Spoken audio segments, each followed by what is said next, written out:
Alright, welcome back this beautiful, calm Monday evening. I am the Conservative American, your host, and we're going to talk about the giant unicorn in the corner of the room that everybody is either blatantly ignoring or are furious about. And if you're furious about it, that's the feeling that you should have. Um, this thing has been dumbed down by the Biden administration as it was a political choice that had to happen, and almost as if he understood the ramifications. This guy has no clue of what just went on, and my heart sincerely goes out to every red-blooded American patriot that donned an American uniform and went over to Afghanistan and other regions that were related and gave their time. They dedicated their sweat, they dedicated their blood, and in many cases, all too many of them donated their life and never did make it home alive to American soil. So, first off, um, let's not forget the sacrifice of the men and women who, through history, have been the skeleton of freedom and continue to do all they can to keep the tree of liberty from starting to atrophy and wither and die out. So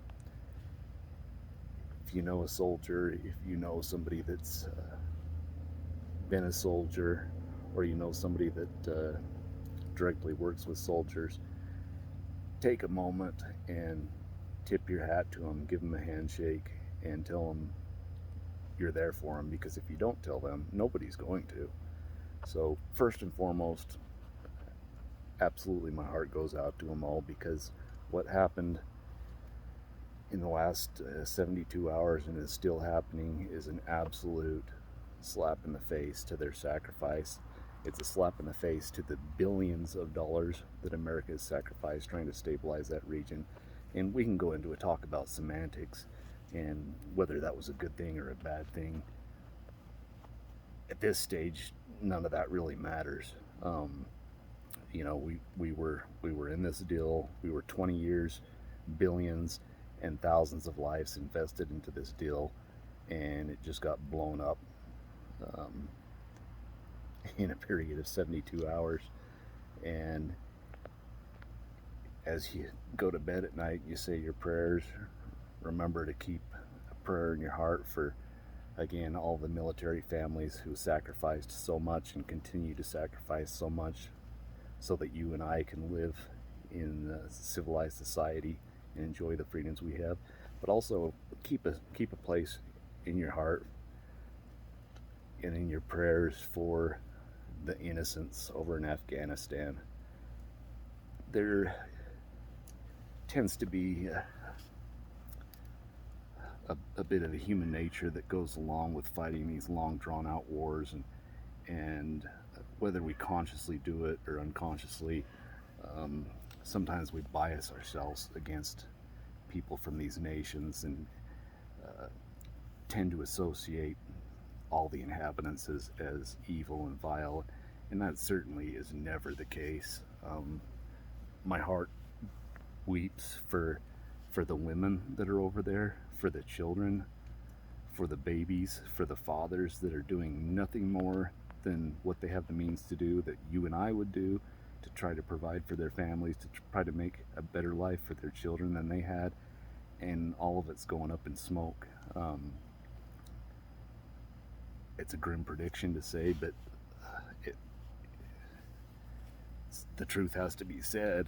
There's going to be a flash flood of hangings, beheadings, torturings,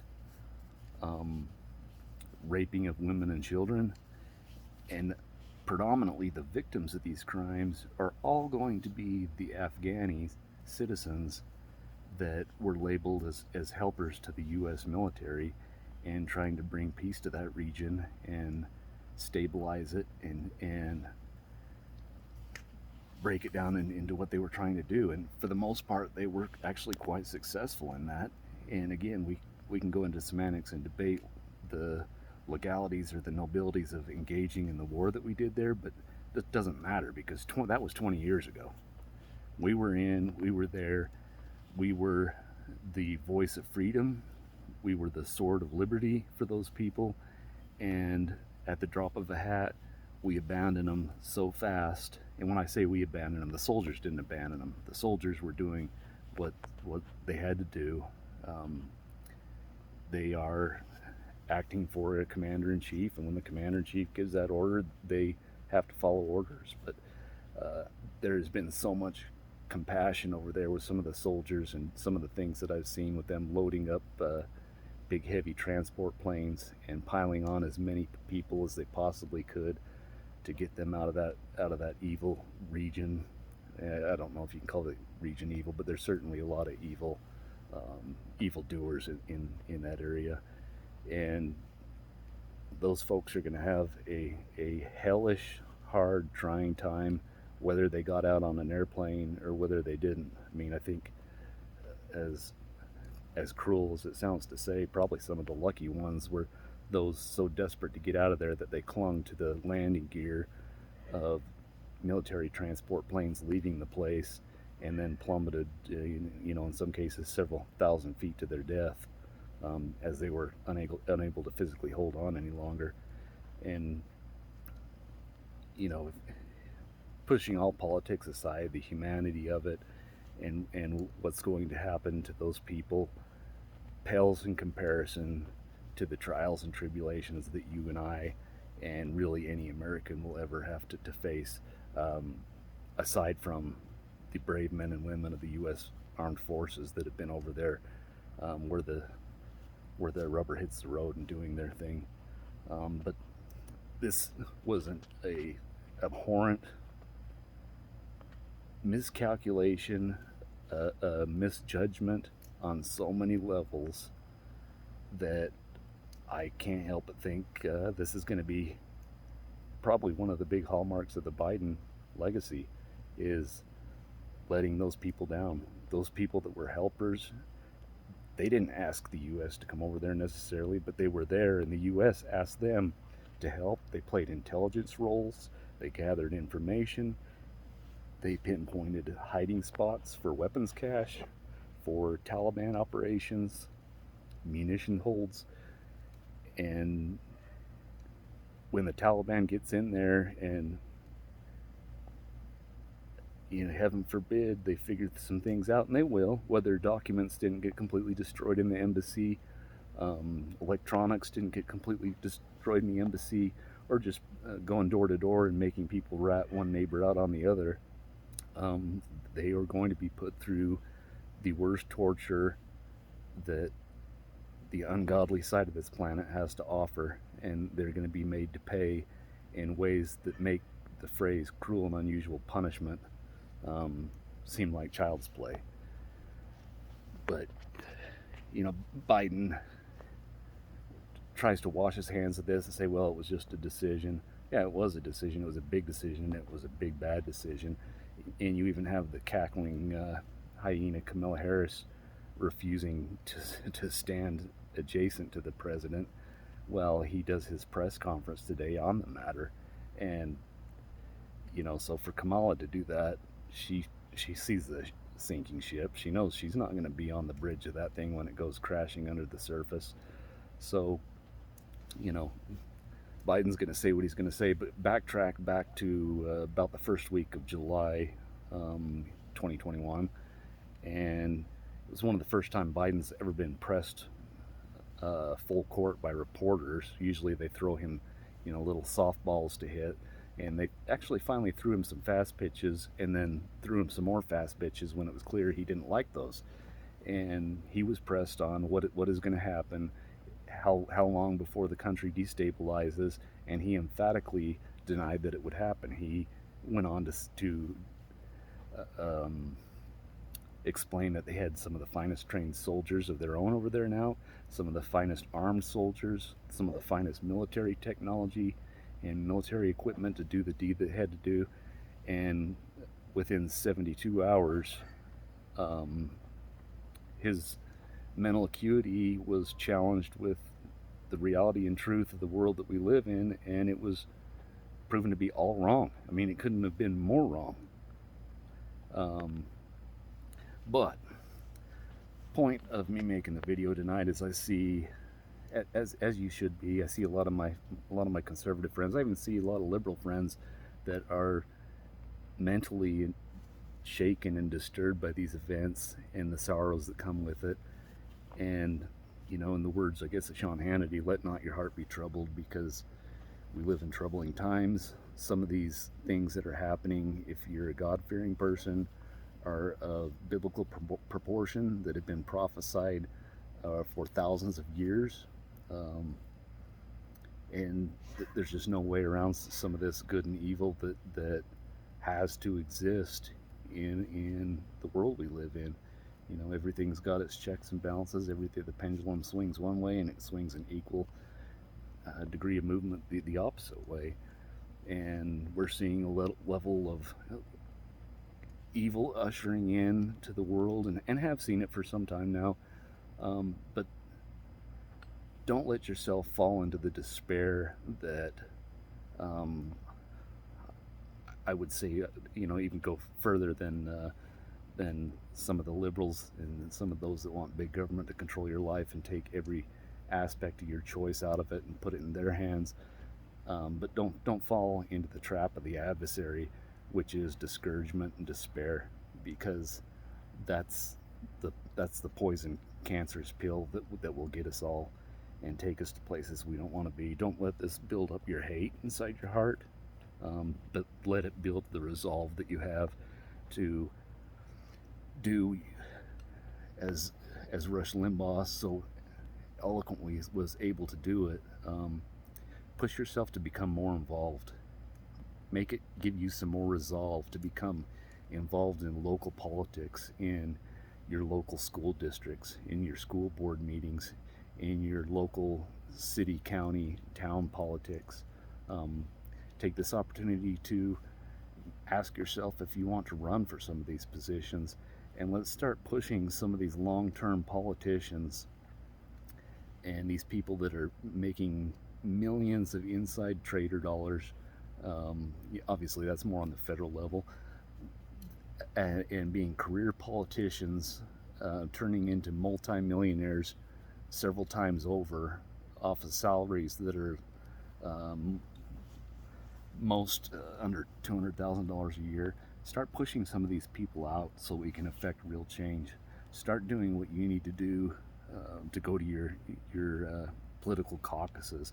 And even if you're not a conservative, you find yourself in more in step with libertarians, or even heaven forbid, if you're a Democrat, if you're a Democrat and you're seeing some of this stuff and you're shaking your head, take a stand. Start going to your caucus meetings and start standing up against this, because that's what's going to save certainly this nation in the end, is righteous men and women with righteous intent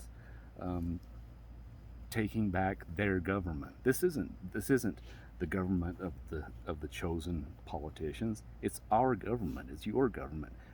Do what you need to do to step in and take that back. And again, use this to cauterize your intent to do good things and to make the world a better place, because that's the only good that can come of this at this point. So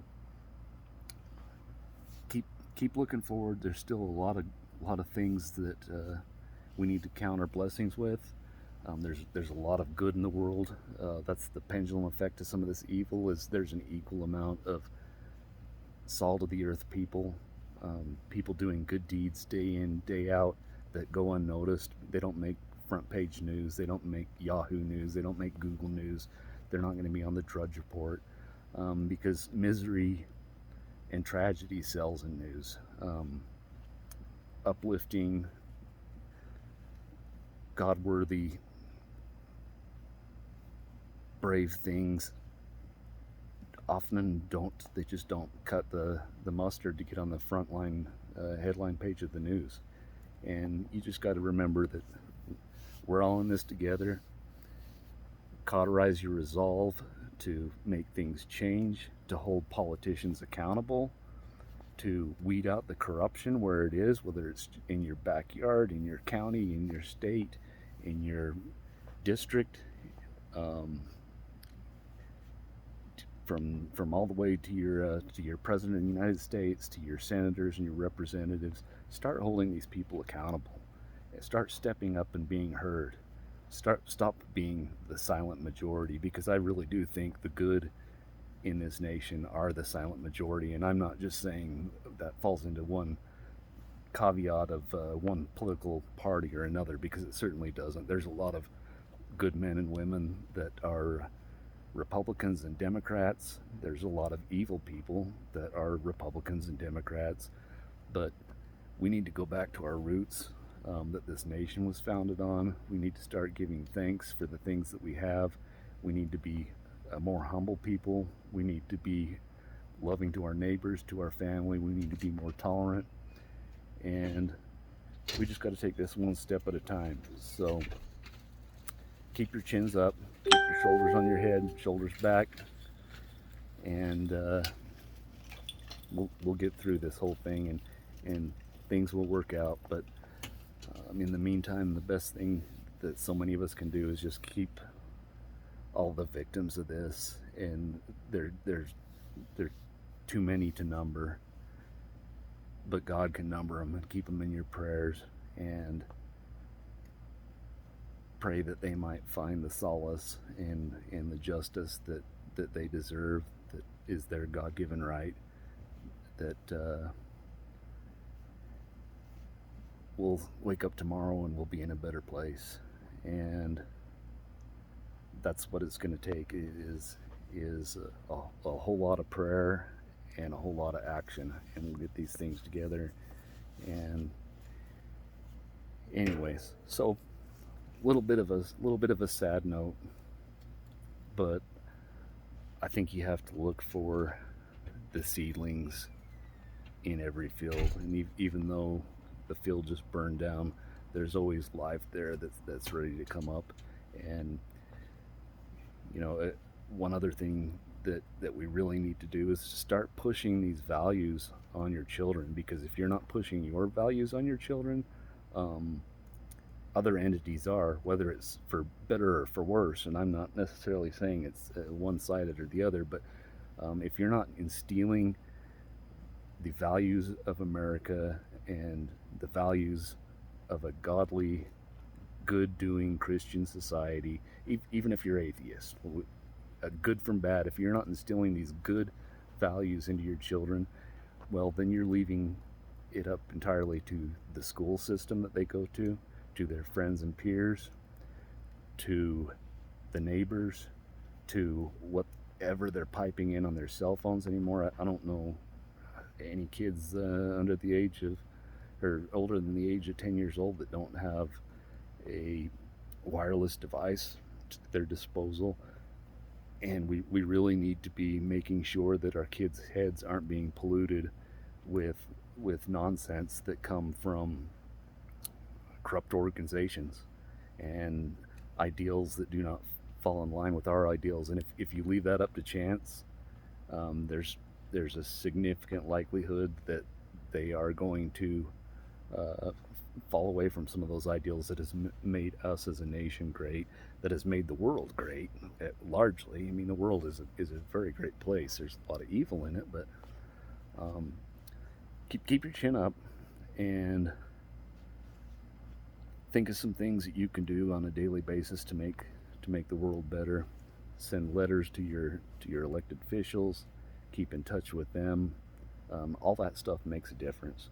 So until I get time to make another piece, I just wanted to send that out there and tell everybody to hold tight, and we'll make it through this storm, and hopefully our friends and allies, and even those poor souls that would be classified as good people on Afghanistan soil, we really need to do one of the most important things we can possibly do, and that's pray for those folks. So anyway, this is all I've got for you tonight. I'll try to make some more pieces. Also going to be working on doing another membership drive. I would really passionate about getting the membership up on this page. I feel like I have a good, powerful message to get to people, and the only way that I can reach a larger audience is through the help of the audience that I've got. And if some of the messages that you get, if you get some value from some of the things that I post in the Conservative American, from some of my popsicle stick podcasts like this, then help me find a way that I can get out there and reach more people and inspire people to be great. And that's what I really want to do here. Also, if anybody's got any ideas of another membership drive giveaway I can do, by all means, send me some of those ideas. I was a little bit late, but better late than never. Tonight I was able to finally deliver the last prize, which was a nice embroidered Gadsden flag, to our winner up in Plain City. And just need to get some more ideas like that and help grow this. So God bless, and we'll see you next time.